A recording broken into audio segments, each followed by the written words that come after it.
시청자 여러분 안녕하십니까? 뉴스 매거진 시작합니다. 은퇴 세대의 인생 2막을 지원하기 위한 경기도 생활기술학교 1기가 지난 4일 개강했습니다. 이번 상반기 교육과정은 총 340여 명을 대상으로 오는 8월까지 200시간 내외로 운영됩니다. 프로그램은 건강과 재무, 여가 등 인생 재설계를 위한 소양교육과 자립적 가사활동 및 일자리 연계 등을 위한 생활기술 교육과 현장 실습으로 구성됩니다. 교육 후반기인 8월에는 학습마을 시설과 환경 개선 및 유기견 보호센터 도우미견 미용 서비스 등 재능 나눔의 실습 기회가 주어집니다. 충남도는 어린이 주간을 맞아 지난 4일 도청에서 아동학대 예방 캠페인을 개최했습니다. 도에 따르면 이번 캠페인은 아동학대 예방 및 조기 발견을 위한 연대 강화, 아동권리 옹호 활동 등을 함께한다는 의미로 마련됐습니다. 이날 도청 캠페인은 남궁영 도지사 권한대행 등이 참석한 가운데 아동학대 사진 전시, 홍보물 배포, 서약서 작성 등의 순으로 진행됐습니다. 지난달 30일 롯데몰 군산점이 오픈했지만 중소벤처기업부로부터 나흘 만에 사업정지 명령을 받았는데요. 김경모 기자입니다.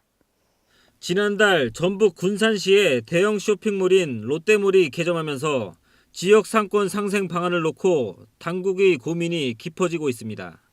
중소벤처기업부는 지난달 30일 롯데몰 군산점에 대해 사업 개시 일시정지 명령을 내렸습니다. 롯데몰이 문을 연 지 나흘 만이었습니다. 롯데와 상인조합 양측이 8차례에 걸쳐 상생한 논의를 했지만 합의안을 도출하지 못했기 때문입니다. 소상공인 지원 범위에 대한 양측의 제안이 간격을 좁히지 못한 탓입니다. 중기부는 조정심의위원회를 거쳐 이달 안으로 롯데 측에 최종 공고안을 보낼 방침입니다. K랜 김경모입니다. 대구 대표 축제인 2018 컬러풀 대구 페스티벌이 우천으로 아쉬움을 남긴 채 막을 내렸습니다. 대구시에 따르면 지난 5일 국채보상로 일원에서 막을 연 축제는 비가 내려 행사 진행이 어려워지자 6일 오후 2시 30분쯤 행사를 중단하고 오후 4시부터 도로 통제를 풀었습니다. 행사가 일찍 끝나 관람객 수가 지난해 절반 정도인 65만 명 정도에 그쳤지만 첫날 열린 컬러풀 퍼레이드는 큰 호응을 얻었습니다. 개막 당일 국내외 79개 팀 4천여 명이 참가한 퍼레이드를 본 시민들은 큰 박수로 호응했습니다. 500여 명이 즐긴 도전에서 대구, 대구에서 대박 오프닝 퍼포먼스와 시민희망 콘서트, 거리예술제 등 부대 행사도 좋은 반응을 얻었습니다. 최근 남북정상회담 이후 남북 경협 및 평화통일 기반 구축을 위한 한반도 신경제지도 구상이 부각되고 있습니다. 이에 충북도는 강호 측의 국가정책 반영을 위해 체계적이고 발빠른 노력을 펼쳐나가고 있어 그 결과가 주목됩니다. 충북도는 지난 1일 통일부와 국토부 등을 방문해 강호 측 반영을 건의했습니다. 지난 2일에는 이장섭 정무부지사가 송재호 국가균형발전위원장에게 강호 측의 국가계획 반영 및 충북선 고속화 사업 지원을 건의했습니다.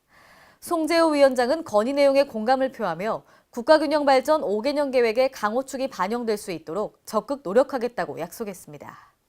환경부는 미세먼지로부터 어린이 건강을 보호하기 위한 어린이 통학용 액화석유가스 차량 지원 사업을 전국으로 확대합니다. 이 사업이 올해는 지원 규모가 총 1,800대 규모로 늘어났고 범위도 전국으로 확대됐습니다. 올해 4월 말 기준 지원 물량의 83%인 1,485대가 이미 선정됐습니다. 환경부는 2009년 이전에 등록된 어린이 통학용 노후 경유차를 폐차하고 15인승 이하 LPG 신차로 전환할 경우 한 대당 500만 원을 지원하고 있습니다. 이번 사업의 취지를 널리 알리기 위해 어린이날 전후에 광주광역시 등 지역별로 첫차 지원자를 대상으로 하는 어린이 통학용 LPG차 전달식을 갖습니다. 전북 순창구는 지난달 발효식품 산업 지원 공모 사업에 선정되고 발효문화산업 투자선도지구 기공식을 갖는 등 미생물 산업의 컨트롤 타워를 마련하고 있는데요. 김경모 기자가 취재했습니다. 전북 순창군의 미생물 산업과 도시재생 사업을 담당할 조직이 신설됩니다.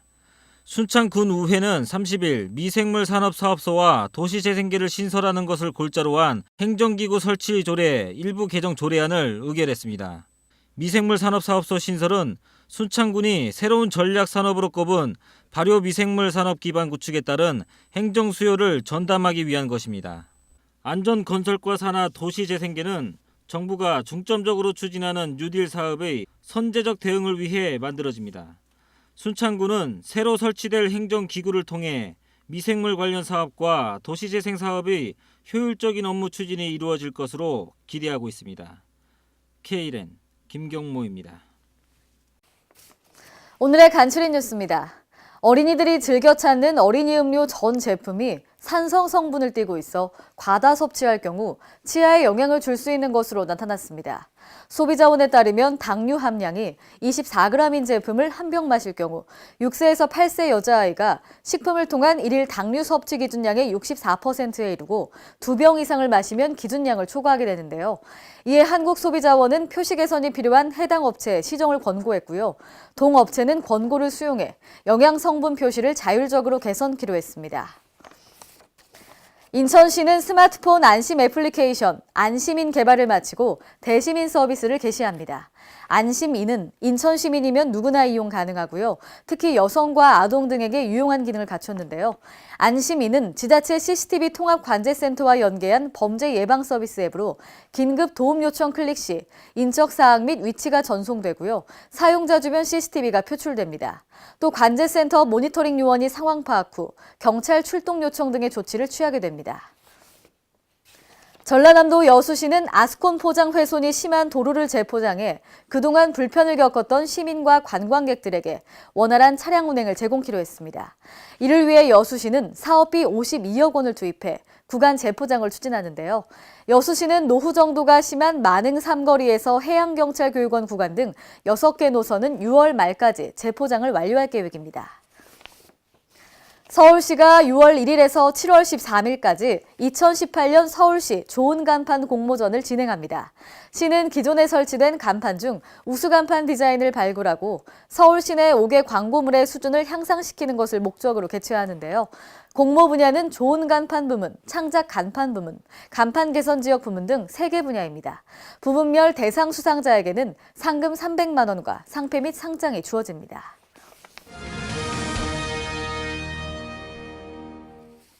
오늘의 단신입니다. 이제 주민센터를 직접 방문하지 않고도 온라인으로 출생신고를 할 수 있게 됐습니다.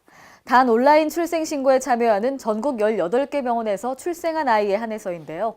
행정안전부와 법원행정처는 오늘부터 대법원 전자가족관계 등록 시스템에서 출생신고를 할 수 있다고 밝혔습니다. 앞으로 온라인 출생신고는 엄마 아빠들의 부담을 덜어주고 편의를 높여줄 것으로 기대하고 있습니다. 전국 곳곳에서 노동력 착취 등 학대에 노출된 발달장애인을 찾기 위한 실태조사가 실시됩니다. 보건복지부는 오는 25일까지 전국의 읍면동에서 학대 고위험에 속한 18세 이상, 70세 이하의 발달장애인을 대상으로 현장조사를 실시하는데요. 올해 1월부터 4월까지 전국 18개 장애인 권익 옹호기관에서 확인한 주요 장애인 학대 사례는 모두 12건으로 해당 피해 장애인은 즉시 피해자 쉼터 등으로 이동시켜 보호 중입니다. 이상으로 뉴스 매거진을 마칩니다. 시청해주신 여러분 고맙습니다.